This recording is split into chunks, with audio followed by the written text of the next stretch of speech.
சரித்திரம் படைப்போம், தமிழகம் கொண்டாடுவோம், தமிழகம் சரித்திரம் படைப்போம். மாற்றம் நம்மிடத்திலிருந்து உருவாகட்டும். மாறுவோம், மாறுவோம். உன் வாழ்க்கை என்றுமே உந்தன் கையில், அதை போதைக்கு அடகு வைக்காதே. வாழ்க்கையில் சாதிக்கவே உறுதிமொழி ஏற்போம்.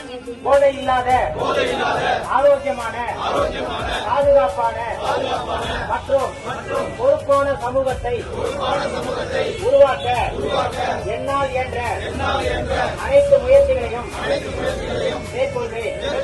மாறுவோம், மாற்றுவோம், மாறுவோம். போதை இல்லாத தமிழகத்தை உருவாக்குவோம். போதை இல்லாத காஞ்சிபுரத்தை உருவாக்குவோம். போதை இல்லாத ஸ்ரீபெரும்புதூர் உருவாக்குவோம். போதை இல்லாத சத்திரத்தை உருவாக்குவோம். மாத்தி யோசிக்கலாம்.